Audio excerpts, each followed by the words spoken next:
मुश्किलों से भाग जाना आसान होता है। मुश्किलों से भाग जाना आसान होता है, हर पहलू जिंदगी का इम्तिहान होता है।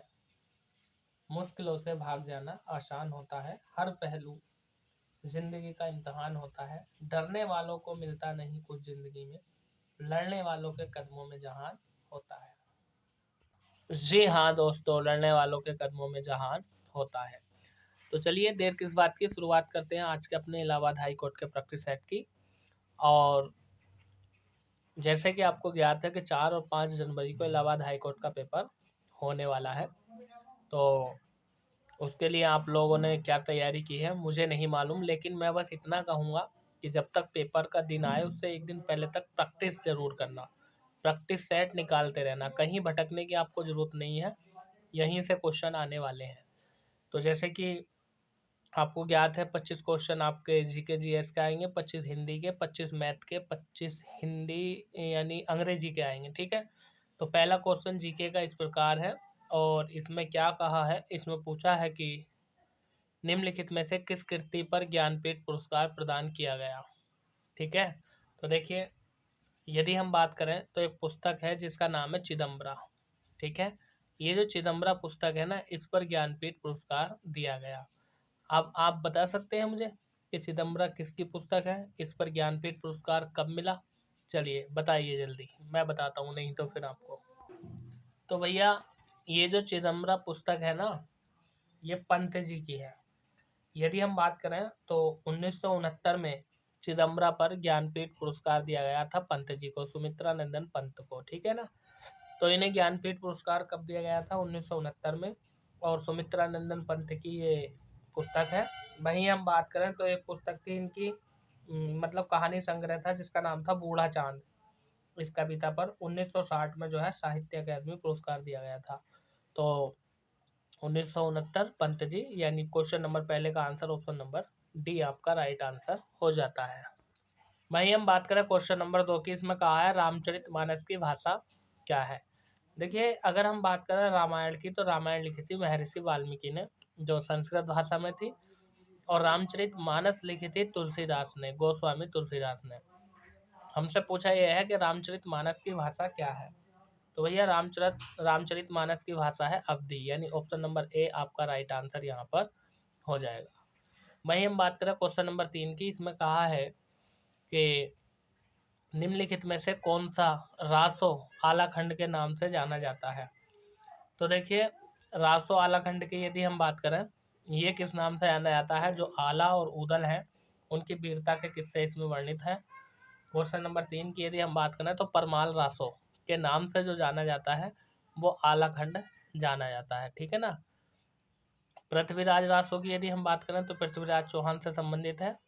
और यदि हम बात करें परमाल रासो की, तो ये हमारा क्वेश्चन नंबर 3 का राइट आंसर हो जाता है। हम हर क्वेश्चन पर व्याख्या इसलिए नहीं करेंगे, जैसे कि यहाँ पर अभी 3 ऑप्शन और रह गए, ए सी और डी, वीडियो ज़्यादा लंबा हो जाएगा। ठीक है, मैं मैराथन क्लास नहीं चला रहा हूँ, प्रैक्टिस सेट करा रहा हूँ। तो कौन से क्वेश्चन का कौन सा आंसर होगा इस पर हम चर्चा करेंगे तो अधिक बेहतर रहेगा। रिक्त स्थान की पूर्ति कीजिए। क्वेश्चन नंबर 4 में हमसे ये कहा है तुलसी जैसे महाकवि बिरले ही होते हैं। तो यहाँ पर क्या आएगा? तो यहाँ पर यदि हम बात करें क्वेश्चन नंबर 4 की, तो कालजी होगा, यानी कालजयी। ठीक है, तुलसी जैसे कालजयी महाकवि बिरले ही होते हैं। क्वेश्चन नंबर 5 में कहा है निम्नलिखित शब्दों में से एक अनेकार्थी नहीं है।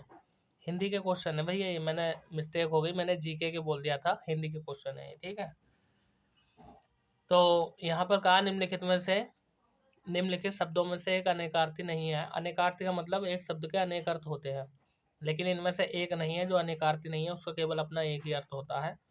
क्वेश्चन नंबर 5 की यदि हम बात करें तो वह है आपका पुस्तक। ठीक है, पुस्तक का अपने में एक ही अर्थ होता है, यानी किताब।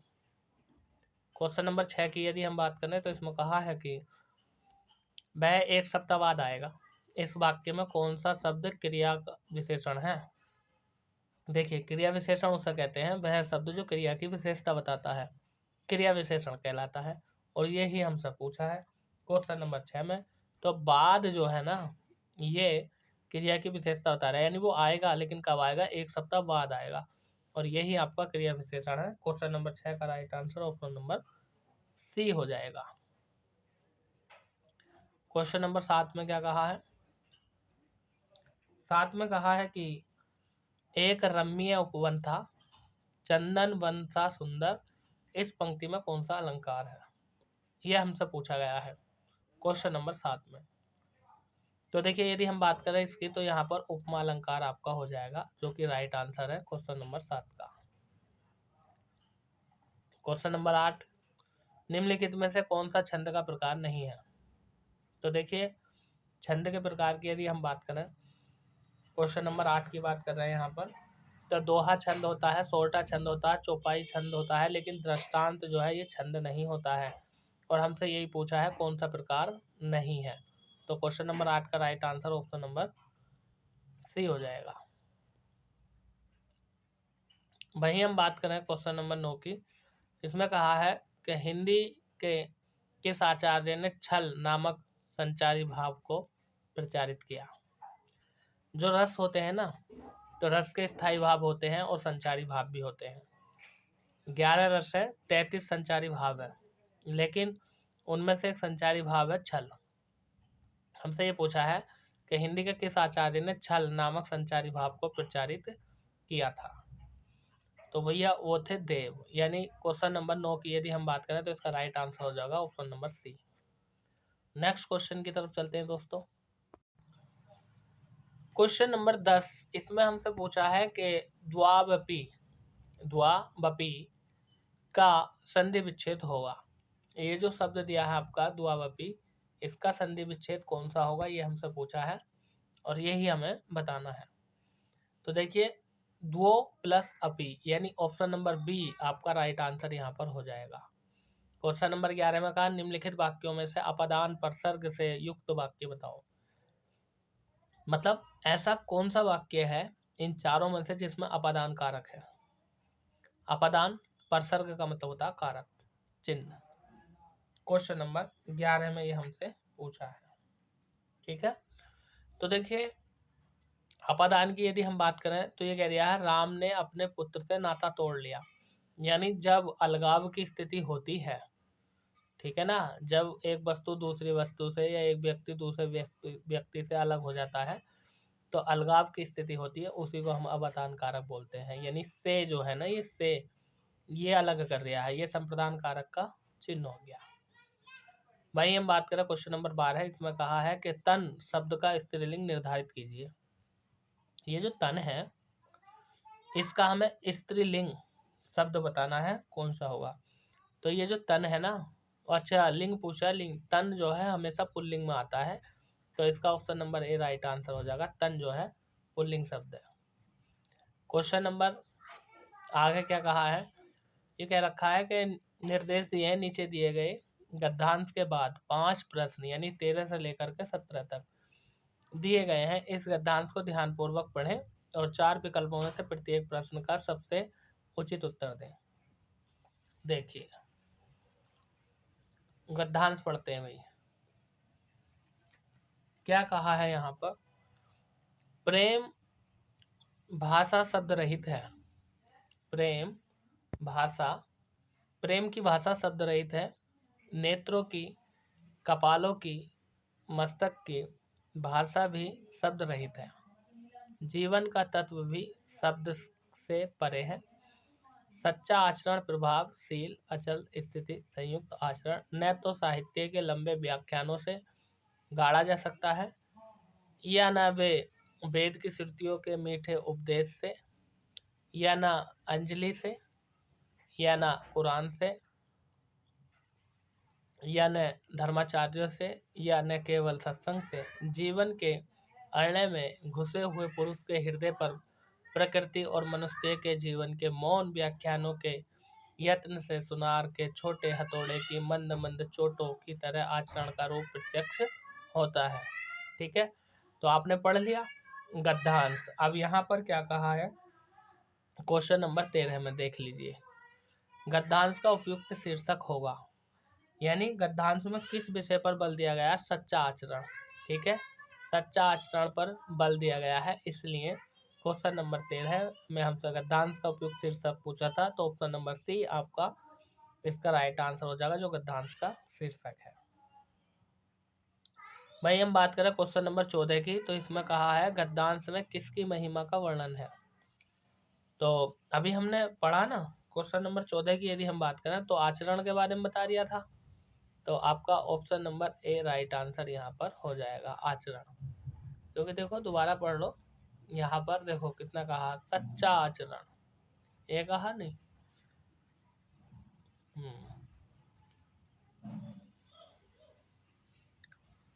क्वेश्चन नंबर 15, यत्न से आस्य है, मतलब यत्न का मतलब क्या है, ये हमसे पूछा है क्वेश्चन नंबर 15 में। तो यत्न का आस्य होता है प्रयास से। ऑप्शन नंबर सी आपका राइट आंसर यहाँ पर हो जाएगा। नेक्स्ट क्वेश्चन की तरफ चलते हैं।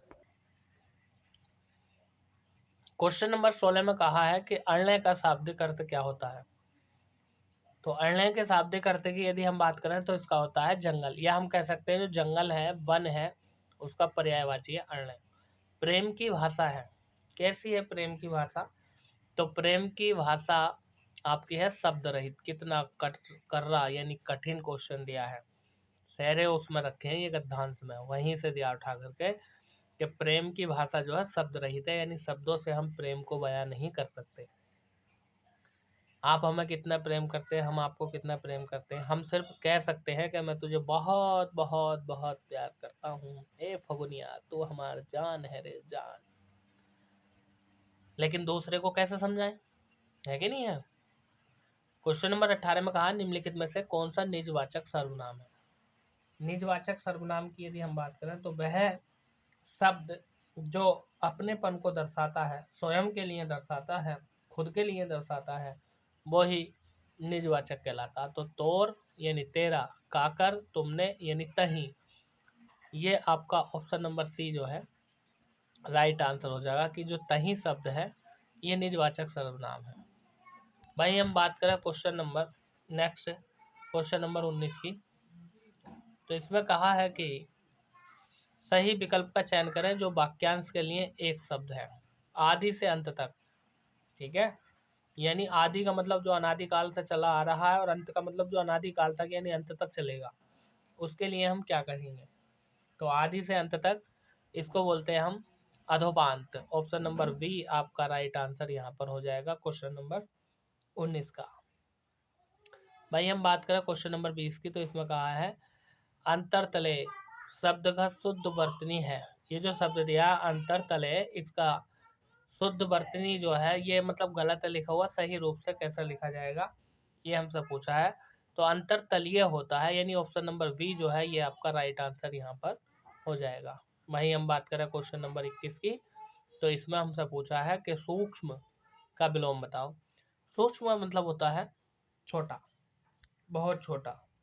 ठीक है, और यदि हम बात करें इसके विलोम की तो इसका हो जाएगा स्थूल यानी बड़ा। ऑप्शन नंबर सी आपका राइट आंसर यहाँ पर हो जाएगा। क्वेश्चन नंबर 22 में क्या कहा है, 22 में हमसे कहा है कि मेज का सामान्य बहुवचन दिए गए विकल्पों में से कौन सा होगा। यानी जो मेज है, आपके घर में भी कोई मेज होगी, जैसे कुर्सी होती है वैसी मेज होती है, तो इस जो मेज शब्द है इसका हमसे बहुवचन पूछा है, कौन सा होगा इन चार ऑप्शनों में से, वो ही हमें पता लगाना है क्वेश्चन नंबर 22 में। तो मेज का होता है मेजे, यानी ऑप्शन नंबर ए आपका राइट आंसर हो जाएगा क्वेश्चन नंबर 22 का। भाई हम बात करें क्वेश्चन नंबर 23 की, इसमें कहा है कि जब कर्ता एक क्रिया समाप्त कर उसी क्षण दूसरी क्रिया में प्रवृत्त होता है तब पहली क्रिया क्या कहलाती है। यानी मान लीजिए वाक्य में दो क्रिया हो रही हैं, आपने पहले एक काम करा और एक काम करने के बाद दूसरा काम करा, तो दो क्रिया हो गई ना। तो पहली क्रिया क्या कहलाती है, ये हमसे पूछा, तब पहली क्रिया क्या कहलाती है। जैसे मान लो मैं कह दूं कि वह सुबह उठकर चाय पीता है, तो एक तो होगी सुबह को उठना और फिर हो गया चाय पीना, समझ गए ना। तो ये कह दिया है जब कर्ता एक क्रिया समाप्त कर उसी क्षण दूसरी क्रिया में प्रवृत्त होता है तब पहली क्रिया क्या कहलाती है। तो भैया वो कहलाती है आपकी पूर्वकालिक क्रिया, यानी जिस क्रिया का काल पहले आता है उसी को पूर्वकालिक क्रिया कहते हैं? Option number C will be right answer. Question number 24, इसमें कहा है कि गांधी को राष्ट्रपिता कहा गया है। गांधी को राष्ट्रपिता कहा गया, वाक्य में संज्ञा किस से किस प्रकार में परिवर्तित हो रही है? देखो भाई, अगर कहता महात्मा गांधी तो महात्मा गांधी तो एक ही थे और उसके लिए व्यक्तिवाचक संज्ञा आती। लेकिन गांधी तो बहुत है, महात्मा गांधी, सोनिया गांधी, राहुल गांधी, प्रियंका गांधी, है ना। तो कहने का मतलब ये है, क्वेश्चन नंबर 24 की अगर हम बात करें तो जातिवाचक से व्यक्तिवाचक, यानी ऑप्शन नंबर बी आपका राइट आंसर यहाँ पर हो जाएगा। गांधी को राष्ट्रपिता कहा गया है। अब गांधी तो जातिवाचक है, लेकिन राष्ट्रपिता कह दिया तो वो महात्मा गांधी के लिए कह दिया। तो गांधी जाति है और महात्मा गांधी यानी राष्ट्रपिता को कहते हैं, राष्ट्रपिता कहा गया महात्मा गांधी को, तो ये व्यक्ति हो गए। तो व्यक्तिवाचक, जातिवाचक से व्यक्तिवाचक। अगले क्वेश्चन की यदि हम बात करें तो क्वेश्चन नंबर 25, जो कि हिंदी का अंतिम क्वेश्चन है। इसमें कहा गया है तांबा शब्द का तत्सम रूप है। ये जो तांबा शब्द है ना, ये तद्भव है, जिसको हम बोलते हैं बोलचाल में। इसका हमसे तत्सम रूप पूछा है, क्या होगा? क्वेश्चन नंबर 25 की हम बात कर रहे हैं, तो इसका हो जाएगा ताम्र। ऑप्शन नंबर बी आपका राइट आंसर यहाँ पर हो जाएगा। तो दोस्तों 15 मिनट में हिंदी खत्म हो गई। अब हम जीके की बात करते हैं। जीके में पहला क्वेश्चन है कि कोहरा किस प्रकार का कोलाइडी निकाय है? कोहरा जो होता है ना, उसकी बात कर रहे हैं। तो ये गैसों से द्रव में बदल जाता है, तो यानी गैस में द्रव। ठीक है, option number C question number 26 का राइट आंसर हो जाएगा। वहीं हम बात करें क्वेश्चन नंबर 27 की, तो इसमें हमसे पूछा गोल्डन पेन ऑफ फ्रीडम पुरस्कार किससे संबंधित है? तो गोल्डन पेन ऑफ फ्रीडम पुरस्कार की यदि हम बात करें क्वेश्चन नंबर 27 की, तो ये पत्रकारिता के क्षेत्र में दिया जाता है। तो ऑप्शन नंबर आपका ए राइट आंसर यहाँ पर हो जाएगा। अगले क्वेश्चन की बात कर रहे हैं। इसमें कहा है कि भारत का प्रथम चल पुलिस थाना कहाँ पर कार्यरत है? तो ये जो भारत का प्रथम चल पुलिस कारखाना, यानी पुलिस आपके दरवाजे पर जाएगी और आपको हेल्प करेगी।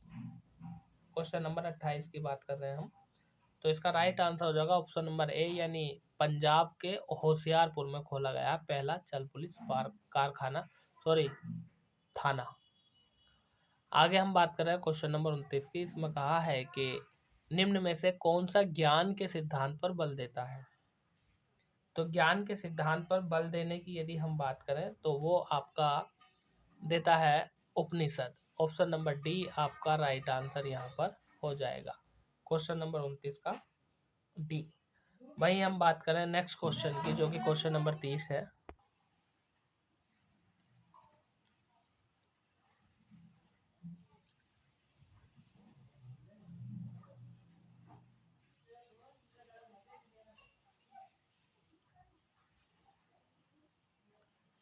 क्वेश्चन नंबर 30 में हमसे पूछा है कि उस्ताद जाकिर हुसैन का संबंध संगीत के किस वाद्य यंत्र से है? तो जो उस्ताद जाकिर हुसैन है, इनका संबंध है तबला से। ये एक तबला वादक है और यदि हम बात करें इनकी वर्तमान में मृत्यु हो गई है, ये अब इस दुनिया में नहीं है, हमारे बीच से चले गए हैं। तो क्वेश्चन नंबर 30 का राइट आंसर ऑप्शन नंबर वही। प्रतिवर्ष अंतर्राष्ट्रीय जनसंख्या दिवस कब मनाया जाता है? तो 11 जुलाई को हर साल अंतर्राष्ट्रीय जनसंख्या दिवस मनाया जाता है। वही हम बात करें क्वेश्चन नंबर 32 की। इसमें कहा है कि भारत सर्वाधिक जनसंख्या वाला राज्य, यानी भारत में, हमें शब्द रह गया है, भारत में सर्वाधिक जनसंख्या वाला राज्य है आपका उत्तर प्रदेश, यानी उत्तर प्रदेश की आबादी सबसे ज्यादा है। वहीं हम बात करें क्वेश्चन नंबर 33 की, तो इसमें कहा है मानव पूंजी में निवेश किसके द्वारा किया जा सकता है? यानी ये जो 4 ऑप्शन दिए हैं, तो मानव के द्वारा पूंजी में निवेश जो किया जा सकता है वो किस में किया जाता है? क्वेश्चन नंबर 33 की यदि हम बात करें तो शिक्षा में, प्रशिक्षण में, चिकित्सा देखरेख में, यानी उपयुक्त सभी इन चारों में मानव के द्वारा पूंजी निवेश किया जा सकता है। क्वेश्चन नंबर 34, जनगणना 2011 के अनुसार उत्तर प्रदेश राज्य के सर्वाधिक और न्यूनतम जनसंख्या वाले जिले क्रमशः हैं। हमें ये बताना है कि जो जनगणना 2011 हुई थी उसके अनुसार, अभी तक तो 2011 चल रही है, ये हमारी सरकार है जो 2021 में जनगणना होनी थी अभी तक नहीं कर पाई है, क्योंकि कोरोना काल भी चल रहा था, परंतु अब तो कोरोना काल भी नहीं है, अब तो करा ही देते। पता नहीं जिन्हें क्या है इन लोगों के दिमाग में जो अभी तक जनगणना नहीं कराई। चलिए कोई नहीं, वो सरकार जाने। तो 2011 की जनगणना के अनुसार उत्तर प्रदेश के यदि हम बात करें तो सबसे ज़्यादा जनसंख्या जो है वो इलाहाबाद में है, अब इसका नाम प्रयागराज कर दिया है, और सबसे कम जो है वो महोबा में है। क्वेश्चन नंबर 34 का right answer option number D हो जाएगा। 35 में कहा, निम्न कंद फसलों में से किसे गरीब का मित्र कहा जाता है? तो देखिए, गरीब के मित्र की यदि हम बात करें तो वो है भैया आपका आलू। देखिए, अमीर लोग भी खाते हैं आलू को और गरीब लोग भी खाते हैं। तो ये कंद फल है और ये गरीब का मित्र कहलाता है। और एक कहानी सुनाऊं आपको? चलिए सुना देता हूँ।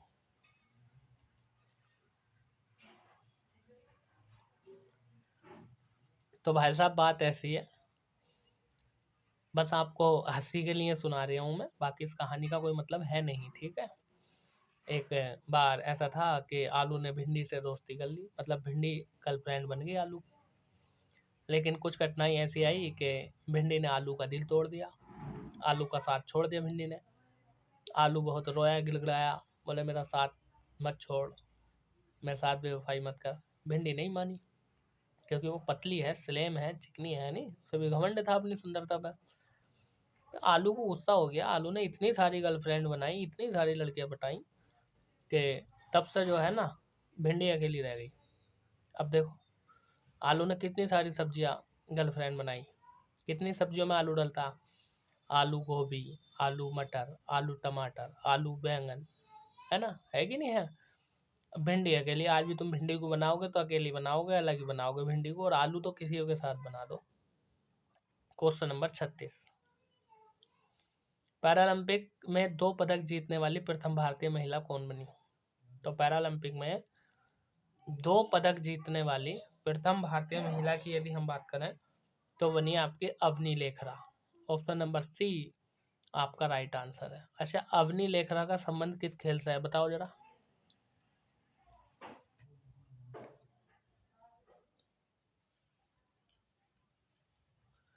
नेक्स्ट क्वेश्चन की बात करते हैं, क्वेश्चन नंबर 37। इसमें कह रहा है कि शरीर के कैल्शियम का कितना प्रतिशत हड्डियों और दांतों में संग्रहित होता है? हमारा जो शरीर होता है, हमारे शरीर में कैल्शियम होता है, और कैल्शियम जब कम हो जाता है तो शरीर में दर्द जैसी समस्याएं हो जाती हैं, हड्डियों में, जोड़ों में। तो हमारे शरीर में जो कैल्शियम है उसका कितने प्रतिशत हमारी हड्डियों में और दांतों में संग्रहित होता है, इकट्ठा होता है, ये हमसे पूछा है क्वेश्चन नंबर 37 में। तो ये होता है 99%, यानी ऑप्शन नंबर ए आपका राइट आंसर यहाँ पर हो जाएगा। क्वेश्चन नंबर 38 में क्या कह रखा, ICC player of the month, यानी जो 2024 का सितंबर का महीना था उसके लिए बात कर रहा है कि ICC player of the month के लिए किस महिला क्रिकेटर को चुना गया। क्वेश्चन नंबर 38 की बात कर रहे हैं, तो इसका राइट आंसर हो जाएगा ऑप्शन नंबर डी, यानी टेमी व्यूमोट। टेमी व्यूमोट, ऑप्शन नंबर डी। आगे बात कर रहे हैं क्वेश्चन नंबर 39 की। ब्लैक पार्टरी के लिए geographical indication tag Uttar Pradesh के निम्नलिखित में से किस स्थान से संबंधित है?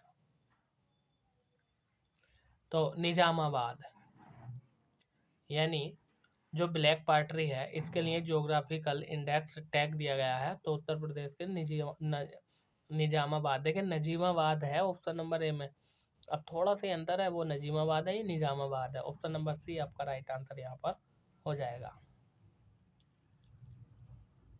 क्वेश्चन नंबर 40 में क्या कहा है कि समाचारों की सुर्खियों में रहे भविष्य का संबंध निम्नलिखित में से किससे है। तो ये जो भविष्य है एक पहलू है, एक पहल है, इसका संबंध किससे है ये हमें बताना है क्वेश्चन नंबर 40 में। तो जो पेंशन होते हैं ना, जिन व्यक्तियों को पेंशन मिलती है यानी पेंशनरों के लिए जीवन सुगमता, यानी ऑप्शन नंबर बी आपका राइट आंसर यहाँ पर हो जाएगा। ठीक है, चलिए नेक्स्ट क्वेश्चन की बात करते हैं। क्वेश्चन नंबर 41, इसमें क्या कहा है, हमसे पूछा कि आरबीसी का जीवन काल लगभग कितना होता है। हमारे शरीर में एक तो डब्ल्यूबीसी होती है और एक होती है आरबीसी, रेड ब्लड कोशिका यानी cell, red blood cell. R से रेड, बी से ब्लड और सी से सेल। और दूसरी होती है डब्ल्यूबीसी यानी white blood cell. Cell means होती है कोशिका।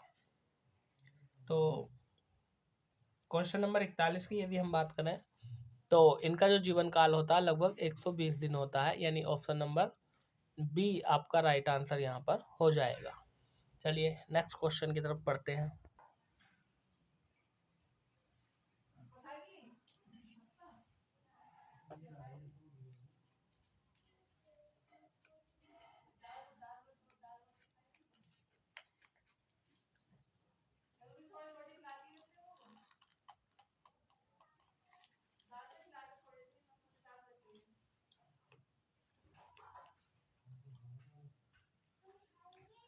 चलिए क्वेश्चन नंबर 42 की बात करते हैं। इसमें कहा है कि निम्न में से कोस्टा रिका की राजधानी कौन सी है।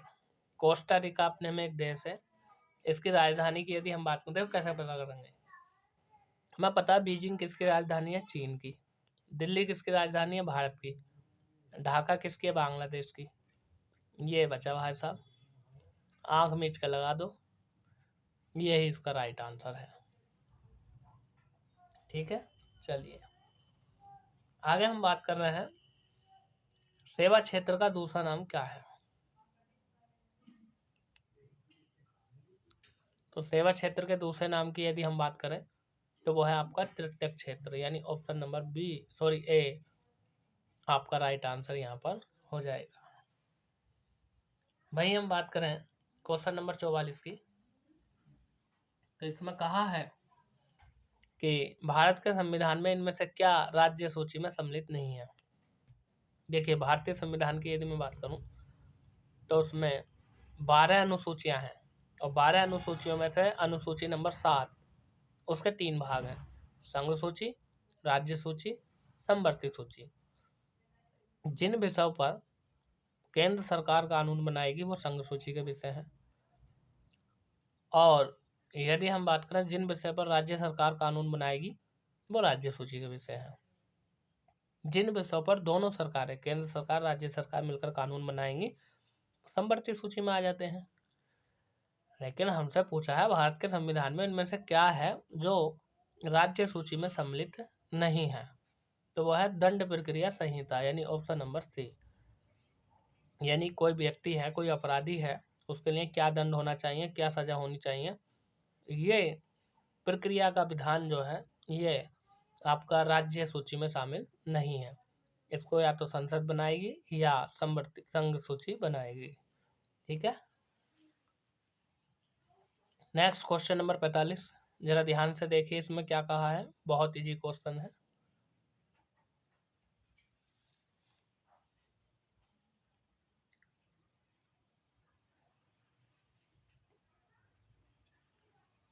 इसमें कहा है कि जन्म और मृत्यु के पंजीकरण का अधिनियम किस वर्ष में लागू किया गया था, 1969 में। ऑप्शन नंबर बी आपका राइट आंसर यहाँ पर हो जाएगा। भाई हम बात करें क्वेश्चन नंबर 46 की, इसमें कहा है कि वस्तु एवं सेवा कर, जिसको हम जीएसटी बोलते हैं, कितने घटकों में विभाजित किया गया है। तो इसका राइट आंसर हो जाएगा ऑप्शन नंबर सी, यानी 3 घटकों में जीएसटी को रखा गया है। जैसा आपने पढ़ा होगा आईजीएसटी, एसजीएसटी, है ना। Question number 47, very most important और वेरी वेरी इजी क्वेश्चन। इसका आंसर मैं नहीं बताने वाला, आप बताएंगे कमेंट बॉक्स में। ठीक है, किस तापमान पर पानी का घनत्व अधिकतम होता है? आप 6, 7, 8 से इस क्वेश्चन को पढ़ते आ रहे हैं और आपने अगर इंटर कर लिया है, कर ही लिया होगा, तो उसमें ये क्वेश्चन कई बार आया है, फिजिक्स का क्वेश्चन है। दोस्तों, यदि आप पहली बार हमारे चैनल पर जुड़े हैं और आपने अभी तक हमारे चैनल को सब्सक्राइब नहीं किया है, तो प्लीज़ चैनल को सब्सक्राइब कर दीजिए और साथ में बेल आइकन का बटन भी दबा दीजिए, जिससे आने वाली वीडियो का नोटिफिकेशन सबसे पहले आपको मिल जाए। कमेंट बॉक्स में बताना क्वेश्चन नंबर 47 का आंसर, कि क्वेश्चन नंबर 47 का आंसर ऑप्शन नंबर ये है, और उसका नाम भी लिख देना, ठीक है। मैं आपके कमेंट का वेट करूंगा और आपका कमेंट चाहे जो भी हो, जैसा भी हो, मैं उसका जवाब देता हूँ। यस, नो, जो भी है आप कमेंट करके देख लेना, आपका जवाब आपको मिलेगा। क्वेश्चन नंबर 48, इसमें क्या कहा है?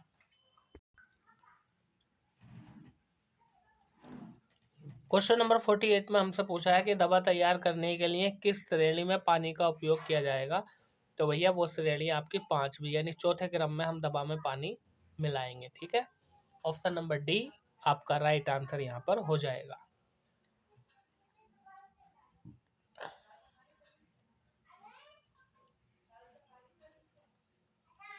क्वेश्चन नंबर 39, खेलो इंडिया 2023 का आयोजन कहाँ होगा? देखिए, हो गया है या होगा, नहीं होगा, ये कह दो कहाँ हुआ, टाइपिंग मिस्टेक है, ठीक है। आप बताइए क्वेश्चन नंबर 49 का राइट आंसर क्या होगा?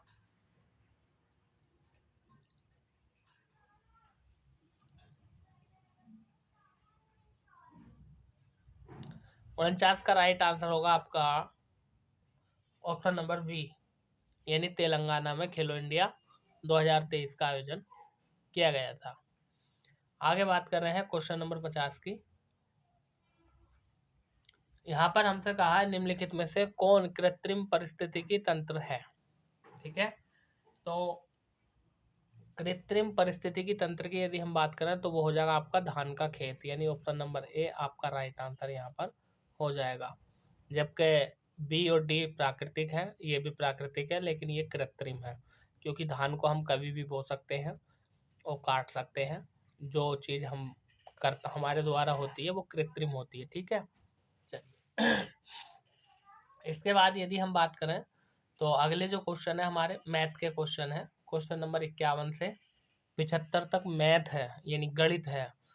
गणित को हम सॉल्व करेंगे बाद में, पहले हम अंग्रेजी के क्वेश्चन देख लेते हैं, उसके बाद हम मैथ के क्वेश्चन देखेंगे, ठीक है।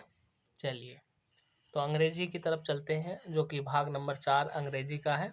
25 क्वेश्चन अंग्रेजी के देख लें, उसके बाद मैथ के क्वेश्चन देखेंगे। वीडियो को लाइक तो कर दो, चलो लाइक करो एक।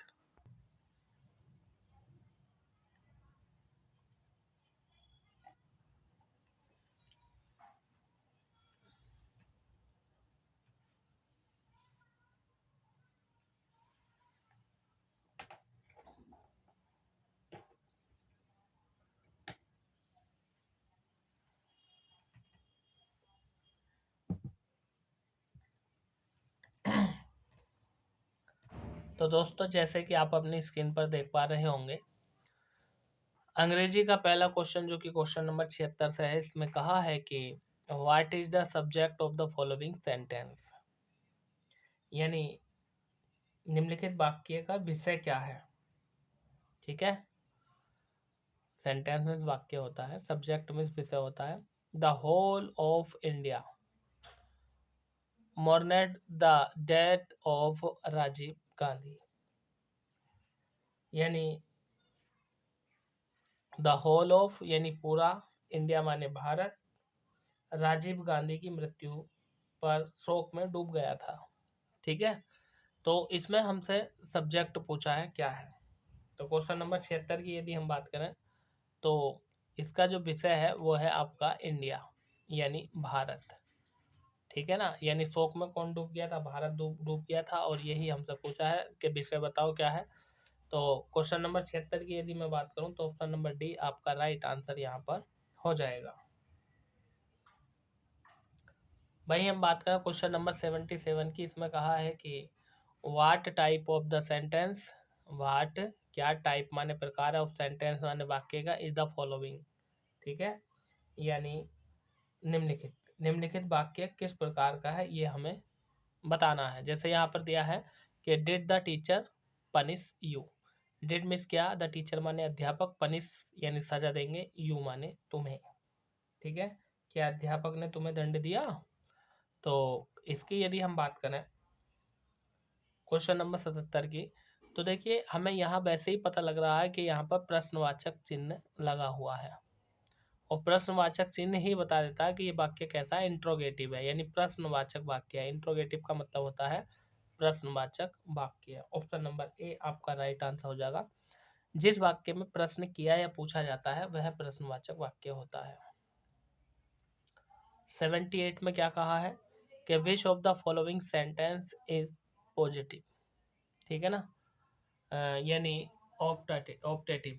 ऑप्टेटिव की यदि मैं बात करूं तो इसका हिंदी अर्थ होता है विकल्पात्मक, और नहीं तो आप ऐसा समझ लो कि ये जो 4 वाक्य दिए हैं इनमें से कौन सा वाक्य ऐसा है जो ऑप्टेटिव सेंटेंस का उदाहरण है। क्वेश्चन नंबर 78 की हम बात कर रहे हैं।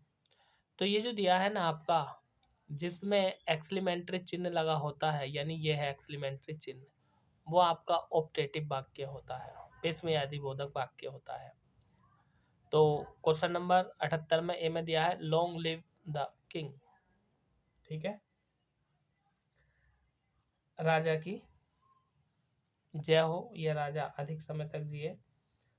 तो क्वेश्चन नंबर 78 का ए ऑप्शन आपका राइट आंसर हो जाएगा, ये आपका ऑप्टेटिव सेंटेंस का उदाहरण है। 79 की यदि मैं बात करूं तो इसमें कहा fill in the blank with suitable pronoun, यानी ये जो वाक्य दिया है इसमें प्रोनाउन का यूज करना है, और सही प्रोनाउन का यूज करना है। सर्वनाम भरना है रिक्त स्थान में, ये हमसे पूछा है। यानी he did not know to say them, he did not know यानी वह तब कहना नहीं, टू से देन जानता था। ठीक है, तो यदि हम बात करें यहाँ इस वाले क्वेश्चन नंबर 79 की, तो इसमें जो आएगा आपका वो आएगा भाट, ऑप्शन नंबर बी। कैसे, जरा इसको समझ लो। कहने का मतलब ये है कि वाक्य के यदि भावार्थ को समझें और इसको पूरा करें तो वह तब कहना नहीं क्या जानता था। क्वेश्चन नंबर 80 की यदि हम बात करें तो इसमें कहा है कि choose the appropriate सिनोनियम of the word, यानी सिनोनियम का मतलब होता है पर्यायवाची शब्द, यानी समानार्थक। जैसा आपका दिया है ओपलेंट, तो इसका हमें सिनोनियम बताना है, पर्यायवाची शब्द बताना है। तो पहले तो ये जो ओपलेंट दिया है, इस ओपलेंट का हमें हिंदी अर्थ पता होना चाहिए। तो भैया इसका हिंदी अर्थ होता है धनी, और वहीं हम बात करें तो वेल्थी, ऑप्शन नंबर डी, इसका अर्थ भी होता है धनी। अब ये जो हो जाएगा आपका क्वेश्चन नंबर 80 का राइट आंसर हो जाएगा धनी, ओपलेंट धनी और वेल्थी धनी। भाई हम बात करें क्वेश्चन नंबर 81 की, तो 81 में हमसे पूछा है कि इन द सेंटेंस, यानी इस वाक्य में सी हैड वर्न्ड यू, यानी पॉइंट आउट द टेंस। ये जो वाक्य दिया है सी हैड वर्नेड यू, तो इसका हमें ये बताना है कि ये सेंटेंस किस काल का है, किस वाक्य का है, यानी किस प्रकार का है, पास्ट का है, प्रेजेंट का, फ्यूचर का है, क्या है। Question number 81।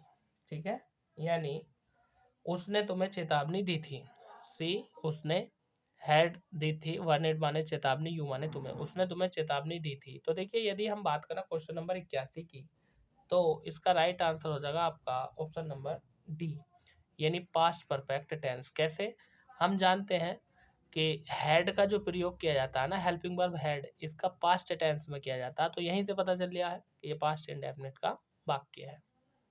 Question number 82, which of the following is A correctly matched adjective noun pair, यानी हमसे ये पूछा है क्वेश्चन नंबर 82 में कि निम्नलिखित में से कौन सा विशेषण संज्ञा युग्म सहित सम्मिलित है। विशेषण संज्ञा का युग्म, पेयर माने होता है युग्म, सम्मिलित है, ये हमसे पूछा गया क्वेश्चन नंबर 82 में। तो 82 की यदि मैं बात करूं तो यहाँ पर दिया फूलिश और फूल। ठीक है, ऑप्शन नंबर ए आपका राइट आंसर यहाँ पर हो जाएगा। यदि हम बात करें तो फुलिश का मतलब भी मूर्ख होता है और फूल का मतलब भी मूर्ख होता है, लेकिन फुलिश जो है ये एडजेक्टिव है और ये फूल नाउन है, यानी विशेषण और संज्ञा वाला जोड़ा हमसे पूछ रहा था। क्वेश्चन नंबर 83 की यदि मैं बात करूँ, इसमें कहा choose the correct prefix for the following word regular. अब प्रीफिक्स की यदि मैं बात करूं तो इसका मतलब होता है प्रीफिक्स का उपसर्ग, और उपसर्ग वो होता है जो वाक्य के शुरू में लगता है, और सफिक्स वो होता है जो वाक्य के लास्ट में लगता है, अंत में लगता है। तो यहाँ तो हम सब प्रीफिक्स की बात कर रहे हैं, प्रीफिक्स को हम बोलते हैं उपसर्ग, यानी शब्द के लिए सही उपसर्ग चुने। ये जो रेगुलर दिया है ना, रेगुलर का मतलब होता है नियमित, कहते हैं रेगुलर प्रैक्टिस सेट निकालो, यानी नियमित यानी रोजाना। तो रेगुलर में कौन सा आपका प्रीफिक्स लगेगा, क्वेश्चन नंबर 83 में हमसे ये पूछा है।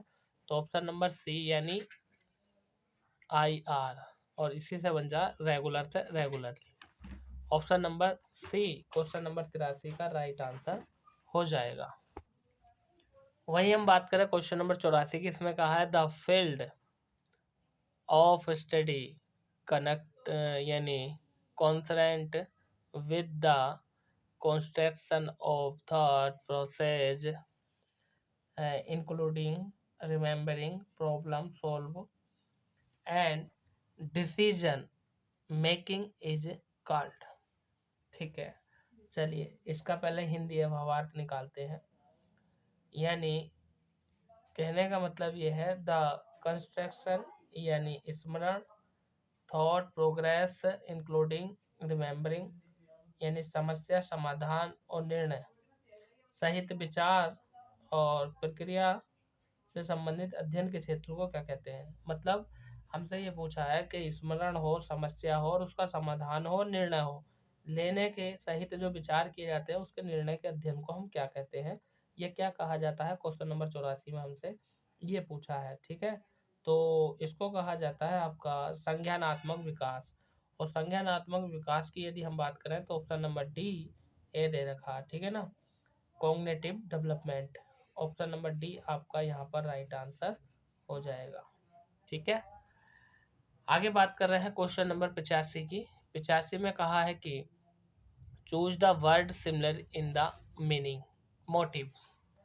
कहने का मतलब ये है कि चूज माने चुनो, द वर्ड माने शब्द, और सिमिलर इसका हिंदी अर्थ होता है सिमिलर का समान अर्थ वाला, इन द मीनिंग यानी समान अर्थ वाला शब्द चुनो मोटिव का। अब देखिए मोटिव की यदि हम बात करें तो इसका हिंदी अर्थ क्या होता है, मोटिव का हिंदी अर्थ होता है उद्देश्य।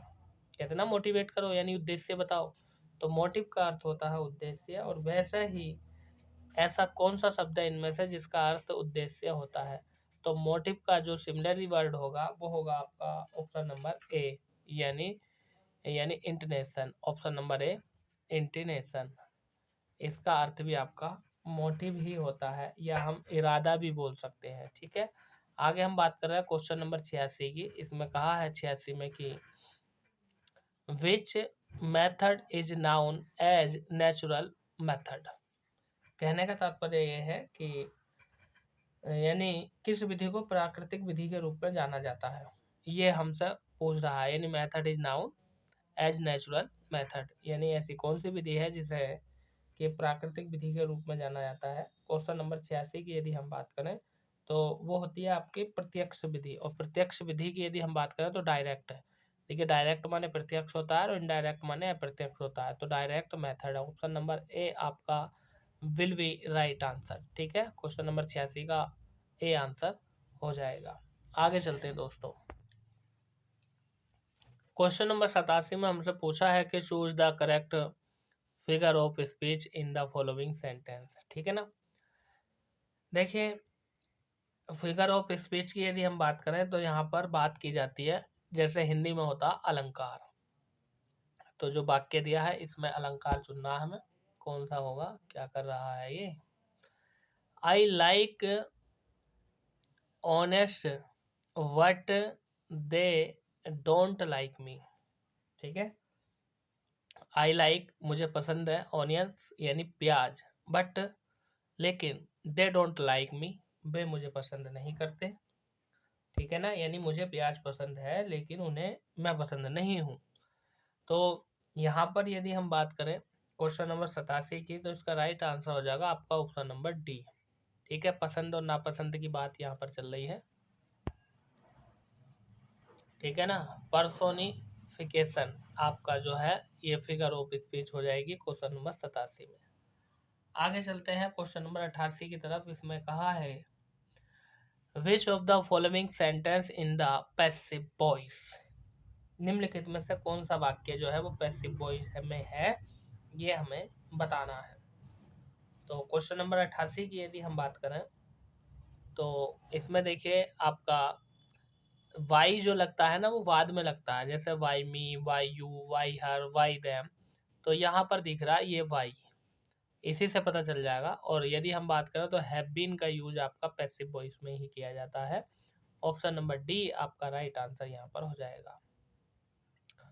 क्वेश्चन नंबर 89, इसमें कहा है कि choose the one which can be substituted for the given words, यानी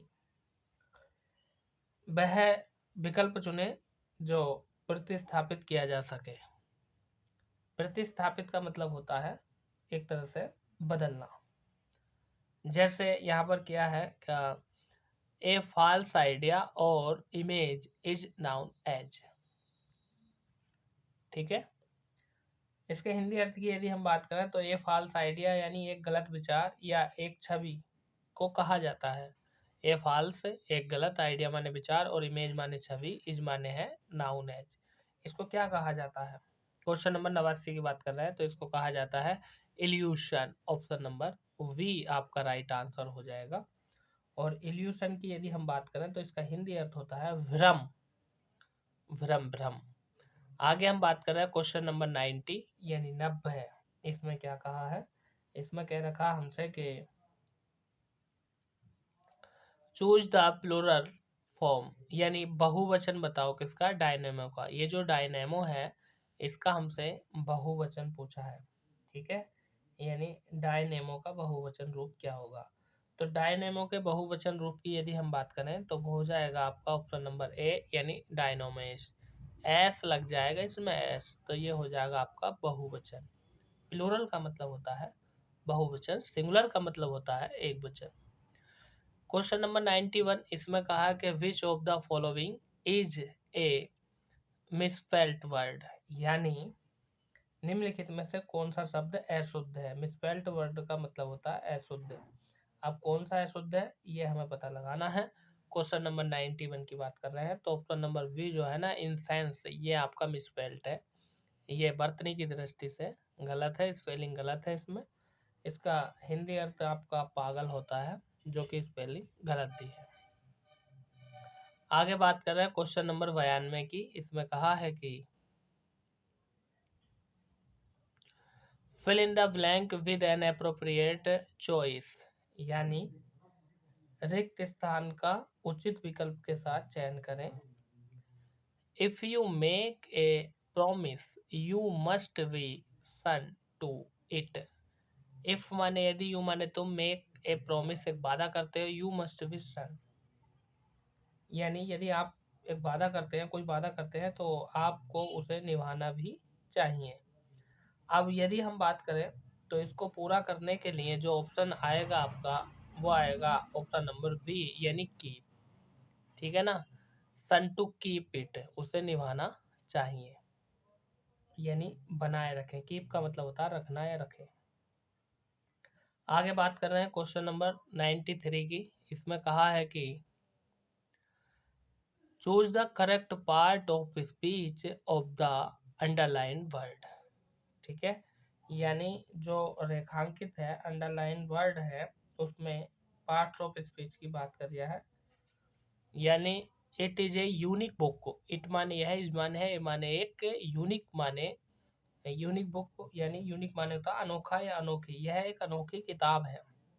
अब ये जो अंडरलाइन वर्ड दिया है यूनिक, ये क्या है ये हमें बताना है क्वेश्चन नंबर 93 में। तो ये है आपका एडजेक्टिव, यानी ये किताब की विशेषता बता रहा है। तो विशेषण हो गया, हिंदी में ही विशेषण, और अंग्रेजी में इसको बोलते हैं एडजेक्टिव। तो 93 का आंसर हो जाएगा ऑप्शन नंबर सी। दोस्तों यदि ये सेशन आपको पसंद आ रहा है तो चैनल को सब्सक्राइब कर दें और वीडियो को लाइक कर दें, ठीक है। आपका हर भर्ती परीक्षा का प्रैक्टिस सेट हम यहाँ पर कराएंगे, चाहे वो स्टेनो का हो, क्लर्क का हो, उत्तर प्रदेश पुलिस कांस्टेबल का हो, एसआई का हो, किसी का भी हो, मंडी परिषद का हो, एफसीआई का हो, यूपी ट्रिपल एससी का हो, हर तरह का प्रैक्टिस सेट हम यहाँ पर कराएंगे। और आप देख पा रहे हैं कितने अच्छे तरीके से मैं करा रहा हूँ। मैं कितना अच्छा कितना गलत करा रहा हूँ वो तो आप लोग जानते हैं। कमेंट करके बता दीजिएगा कि सही है या गलत है या सुपर है ना। अब हम बात करते हैं क्वेश्चन नंबर 94 की। इसमें कहा है change the following sentence into active voice, यानी जो वाक्य है उसे एक्टिव वॉइस में बदलना। एक्टिव सक्रिय, वॉइस माने आवाज, यानी वाक्य को सक्रिय आवाज में बदलो, या सीधा हमने हाई स्कूल इंटर में खूब पढ़ा एक्टिव पैसिव, यानी इनटू माने में एक्टिव वॉइस, यानी एक्टिव वॉइस में बदलना। देखिए ये पैसिव का वाक्य दिया है, a letter is being written by him, यानी ए लेटर एक पत्र, इज बीइंग रिटन लिखा गया है, बाय हिम यानी उसके द्वारा एक पत्र लिखा गया है। ये पैसिव वॉइस में दिया है तो इसका एक्टिव कैसे बनेगा। देखो हिम का हो जाएगा ही, सब में ही दे रखा है। इज का हो जाएगा इज, आपका दो ही में बी और सी में इज दे रखा, तो ये तो वैसे कट गया और डी भी कट गया, ठीक है। अब यदि हम बात करें तो इज के साथ वर्ब की फर्स्ट फॉर्म में आईएनजी, यानी ऑप्शन नंबर सी आपका राइट आंसर यहाँ पर हो जाएगा, he is writing a letter. 94 का ऑप्शन नंबर सी आपका राइट आंसर हो जाएगा। वही हम बात करें क्वेश्चन नंबर 95 की, तो इसमें क्या कहा है जरा इसको भी देख लो। 95 में हमसे कहा है choose the word opposite in meaning to the given word, मतलब अपोजिट का मतलब होता है विलोम शब्द, मतलब हमें विलोम शब्द बताना है। किसका बताना है? सैलो का बताना है, यानी ये जो वर्ड दिया है ना सैलो, इसका हमें अपोजिट बताना, विलोम शब्द बताना। तो सबसे पहले तो इसका हिंदी अर्थ हमें पता होना चाहिए। सैलो इसका हिंदी अर्थ होता है उथला, यानी होता है ना उथला ऊपर का, तो इसका उथले का विलोम क्या हो जाएगा? गहरा, और गहरे को बोलते हैं हम डीप, यानी ऑप्शन नंबर बी आपका राइट आंसर यहाँ पर हो जाएगा क्वेश्चन नंबर 95 का। वहीं हम बात करें क्वेश्चन नंबर 96 की, इसमें कहा है choose the plural form of the given words, यानी फोटो। ये जो फोटो दिया है ना इसका बहुवचन पूछ रहे हैं आप। प्लूरल माने होता है बहुवचन, यानी इन चार ऑप्शन में से इसका कोई एक बहुवचन है। फोटोज है, फोटो है, फोटोइज है या फोटोसिस है। तो क्वेश्चन नंबर 96 की यदि हम बात करें तो इसमें एस लगा देंगे बस, यानी फोटोज हो जाएगा। ऑप्शन नंबर बी जो है आपका राइट आंसर हो जाएगा, फोटो का बहुवचन, ठीक है ना। फोटो को हम तस्वीर भी बोल देते हैं, ठीक। आगे बात करते हैं क्वेश्चन नंबर 97 की। 97 में क्या कह रखा है? Which of the following is the correctly matched verb noun pair, यानी कहने का तात्पर्य ये है कि निम्नलिखित में से कौन सा क्रिया और संज्ञा का युग्म है, यानी पहला वर्ड क्रिया होना चाहिए और दूसरा संज्ञा होना चाहिए। यानी क्रिया वर्ब को कहते हैं और संज्ञा नाउन को कहते हैं। पहला वर्ड जो है आपका वर्ब हो, दूसरा नाउन हो। क्वेश्चन नंबर 97 की बात कर रहे हैं तो देखिए मूव, मूव क्या होता है? मूव माने होता है चाल और मोशन माने होता है प्रस्ताव। तो ऑप्शन नंबर ए यानी मूव एंड मोशन ये आपका वर्ब है और ये नाउन है, और यही हमसे पूछा था वर्ब और नाउन का पेयर, पेयर मीन्स होता है जोड़ा। वहीं हम बात करें क्वेश्चन नंबर 98 की, इसमें कहा है क्या कहा है भैया जरा पढ़ लो वाक्य। इसमें क्या रखा है? Choose the plural from of the given words, यानी बिलीफ। ये जो बिलीफ दिया है ना इसका हमसे प्लूरल पूछ रहा है। प्लूरल का मतलब होता है बहुवचन, प्लूरल फॉर्म बतानी है हमें बिलीफ की। तो ये बिलीफ जो है इसका हिंदी अर्थ क्या होता है भैया बताइए। बिलीफ इसका ये बिलीव इसका हिंदी अर्थ होता है विश्वास। अब वैसे ही विश्वास किसका होता है क्वेश्चन नंबर 98 की यदि हम बात करें तो बिलीफ्स हो जाएगा, ठीक है। ऑप्शन नंबर वी आपका यहाँ पर राइट आंसर हो जाएगा।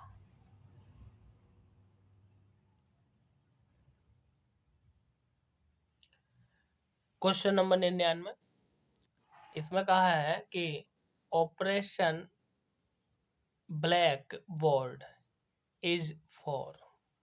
कहने का मतलब ये ऑपरेशन ब्लैक बोर्ड किसके लिए है, ये हमसे पूछा। ऑपरेशन ब्लैक बोर्ड, देखो जीके का क्वेश्चन है, अंग्रेजी में दे दिया है। यदि हम बात करें तो प्राइमरी स्कूल के लिए था ऑपरेशन ब्लैक बोर्ड, यानी ब्लैक बोर्ड पर बच्चों को पढ़ाओ। तो operation black board primary school के लिए था। ऑप्शन नंबर ए आपका राइट आंसर यहाँ पर हो जाएगा। यानी प्राइमरी का मतलब होता है प्राथमिक और स्कूल माने होता है विद्यालय। वहीं हम बात करें क्वेश्चन नंबर 100 की, तो इसमें कहा है कि दोस्तों यदि अभी तक आप हमने हमारे चैनल को सब्सक्राइब नहीं किया है तो चैनल को सब्सक्राइब कर दीजिए और वीडियो को भी लाइक कर दो भैया, ठीक है। हर भर्ती परीक्षा का प्रैक्टिस सेट हम यहाँ पर कराएंगे आपको, तो चैनल को सब्सक्राइब कर दो, साथ में बेल आइकन का बटन भी दबा दो जिससे आने वाली वीडियो का नोटिफिकेशन आपके पास पहुँच जाए, ठीक है। और एक लाइक तो कर ही दो भैया, एक लाइक एक कमेंट करने में क्या जाता है, एक हल्का सा फिंगर ही तो टच करनी है आपको अपनी स्क्रीन पर। लो जी, लाइक हो गया। और एक कमेंट कर दो, आप हमें कहाँ से देख रहे हो, चलो यही बता दो। आप हमें उत्तर प्रदेश में कहाँ से देख रहे हो, कौन से डिस्ट्रिक्ट से देख रहे हो, अमरोहा है, मुरादाबाद है, रामपुर है। मुरादाबाद का तो मैं ही रहने वाला हूँ, बरेली है, संभल है, हापुड़ है, नजीबाबाद है। कहाँ से आप देख रहे हो हमें, ठीक है। रायबरेली है, लखनऊ है, बता दीजिए कहाँ से देख रहे हैं। मैं यूपी के मुरादाबाद का ही रहने वाला हूँ और वीरेंद्र प्रताप सिंह मेरा नाम है, यानी VPS मेरा ही नाम है, मेरे ही नाम पे आपका ये चैनल है VPS, यानी Virendra Pratap Singh education. Question number 100 में कहा है कि choose the correct prefix for the following word, यानी एडोप्टेड।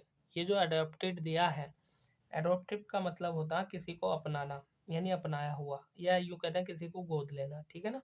तो जो अपनाया हुआ होता है अडॉप्टेड है, इसमें हमसे प्रीफिक्स पूछा है। प्रीफिक्स का मतलब होता है उपसर्ग, ठीक है ना। तो इसमें कौन सा उपसर्ग है, इन है, IR है, अन है, नॉन, यानी कोई नहीं है, ठीक है। तो क्वेश्चन नंबर 100 की यदि हम बात करें तो इसमें अन हो जाएगा, यानी अडोप्टेड, इसमें लगा दें अन तो हो जाएगा अनो अनो अन, यानी अनअडोप्टेड, ठीक है ना। देखो अनअडोप्टेड, तो अडोप्ट माने अपनाया हुआ और अनअडोप्टेड माने जिसको नहीं अपनाया गया हो। तो दोस्तों मैं उम्मीद करता हूँ, आशा करता हूँ कि ये सेशन आपको पसंद आया होगा। और अब चूँकि 1 घंटा हो चुका है, प्रैक्टिस सेट जो मैथ के क्वेश्चन रह गए हैं वो हम इसमें भी नहीं करा पाएंगे, लेकिन मैथ के कुछ क्वेश्चनों के आप स्क्रीनशॉट ले लीजिएगा, मैं आपको मैथ के क्वेश्चन दिखा देता हूँ, ठीक है। तो चलिए स्क्रीनशॉट ले लीजिए जल्दी से मैथ के क्वेश्चनों का।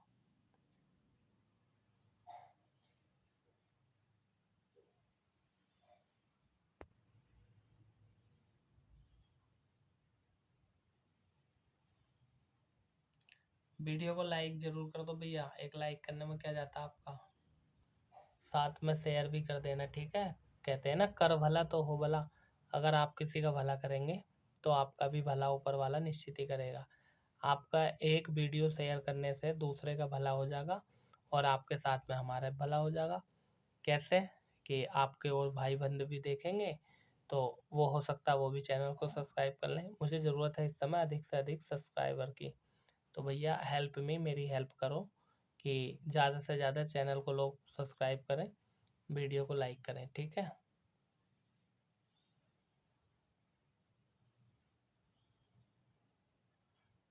तो चलिए मुलाकात करते हैं नेक्स्ट वीडियो में, तब तक के लिए शानदार ज़बरदस्त जिंदाबाद, थैंक यू, धन्यवाद।